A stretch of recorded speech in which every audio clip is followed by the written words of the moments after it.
안녕하세요. 꼭 필요한 정보를 알기 쉽게 전해드리는 시니어 전성시대입니다. 오늘은 아주 긴급하고도 중요한 내용 전해드리려고 합니다. 요즘 일상생활에서 빼놓을 수 없는 필수품 두 개를 꼽으라면 무엇이 있을까요? 그렇죠. 바로 마스크와 손소독제일 텐데요. 그 중에서도 손소독제, 평소에 쓰시면서 어떤 생각하셨나요? 저는 이 손소독제 쓸 때 이 코에 톡 쏘고 들어오는 그 알코올 향이 반갑지만은 않더라고요. 왠지 몸속에 들어가면 해롭지 않을까 걱정도 됐었고요. 그런데 그 손소독제에서 글쎄 독성 물질이 검출됐다고 합니다. 이게 웬일인가요? 건강하자고 챙겼던 손소독제에 독성 물질이 들어있었다니 정말 충격적이고 배신감마저 듭니다. 그래서 오늘은 손소독제 독성 물질에 대해 하나하나 따져보도록 하겠습니다. 자, 그 전에 오늘도 빼놓을 수 없죠? 지난 영상에 달아주신 베스트 댓글 3부터 확인하고 가겠습니다.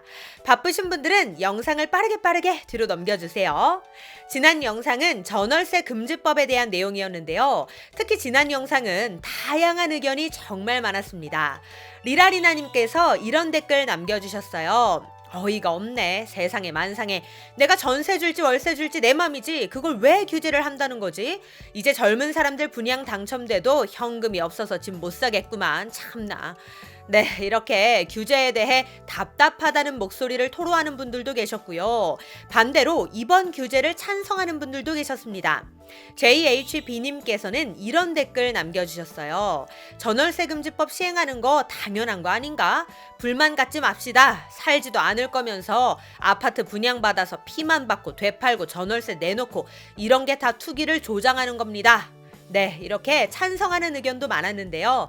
의견은 비록 다를지라도 투기 세력은 잡고 집값은 안정되어 서민들의 삶이 조금 더 편해지기를 바라는 마음만은 다 같을 거라고 생각합니다. 그리고 제가 지난 영상에서 조여사 전성시대 우리 조여사님의 딸이라고 이야기 드렸더니 많은 분들이 관련 댓글도 남겨주셨어요. 심순자님께서 조여사 전성시대 구독자인데 그 딸이라고요? 반갑네요. 시니어 전성시대도 꼭꼭 보고 있어요 라고 해주셨는데요. 아유 정말 감사합니다. 다른 분들도 둘 다 구독자예요. 두 분 다 사랑합니다. 조여사님 따님이셨구나. 항상 응원하겠습니다. 저도 조여사 전성시대 구독자인데 따님이라니 더 친근하네요. 응원합니다. 등등 많은 응원과 사랑의 댓글 남겨주셨는데요. 진심으로 감사드립니다. 앞으로도 더 열심히 좋은 정보와 이야기 전해드리도록 노력하는 딸내미 시니어 전성시대가 되겠습니다.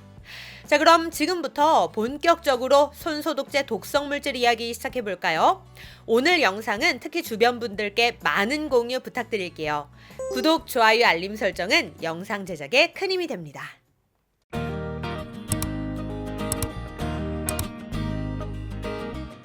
손소독제에서 독성물질이 검출된 건 이번이 처음이 아닙니다. 작년 10월에도 손소독제 123종의 가습기 살균제 원료인 염화벤잘코늄이라는 독성물질이 검출돼서 논란이 됐었는데요. 그 당시 염화벤잘코늄 등 독성물질을 관리하는 세부 지침이 마련되어 있지 않아 결국 소비자들만 큰 피해를 보게 된다는 심각한 문제점이 지적된 바 있습니다. 그래서 국회에서는 독성물질과 관련해 세분화된 기준과 관리 강화 방안을 만들겠다고 했었는데요. 그런데 얼마 지나지 않아 손소독제에서 독성물질인 메탄올이 검출됐다는 사실이 대학 연구진에 의해 밝혀진 겁니다. 이래가지고 손소독제 믿고 쓸 수 있을까요? 남녀노소 모두가 쓰는 제품인데 이제는 걱정을 넘어서서 화가 나려고 합니다. 을지대 보건환경안전학과 고영림 교수 등 연구진이 지난달 한국환경보건학회지에 논문을 발표했는데요. 시중에 유통 중인 손소독제 34개를 구매해 성분을 분석한 결과 1개를 제외한 33개 제품에서 메탄올이 검출됐다는 겁니다. 정말 충격적인데요. 심지어 33개 제품 중에서 메탄올 함량 기준치 20ppm이 넘는 제품은 14개나 된다고 합니다. 그렇다면 메탄올이 우리 인체에 미치는 영향은 어떻게 될까요? 메탄올에 노출될 경우 구토, 시력 흐림, 실명, 발작, 신경계 손상뿐만 아니라 심하면 사망까지도 초래할 수 있다고 합니다. 실제로 작년 미국에서는 몇몇 시민이 메탄올이 든 손소독제를 마시는 사건이 있었는데요. 이 중에 7명이 사망하고 3명은 중태에 빠지고 다른 3명은 시력 감퇴, 다른 1명은 영구 실명되었다고 합니다. 그만큼 메탄올이 치명적이라는 뜻이죠. 그러면 우리나라 손소독제에 왜 메탄올이 들어가게 된 걸까요? 혹시 판매자들이 고의적으로 집어넣은 건 아닐까요? 전문가들은 그렇지는 않을 것이라고 했습니다. 의도적으로 집어넣은 건 아니고 제조 공정에서 생긴 불순물일 것으로 추정한다고 하는데요.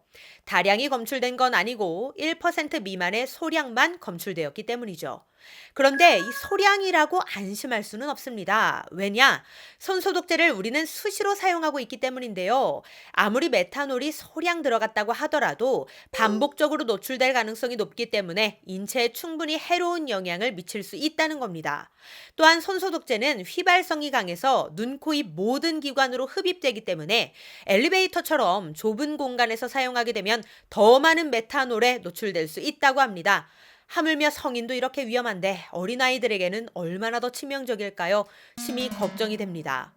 그런데 더 안타까운 건 식약처에는 현재 손소독제 메탄올 함량 관련 기준치가 따로 마련되어 있지 않다고 합니다. 따라서 어떤 제품에서 검출이 됐는지조차 일반 시민들은 알기 어려운 상황인데요. 하루빨리 독성 물질 관련 세부 기준이 마련되어서 안심하고 손소독제를 사용할 수 있기를 바랍니다. 네, 오늘은 손소독제 독성물질에 대한 이야기 드렸는데요.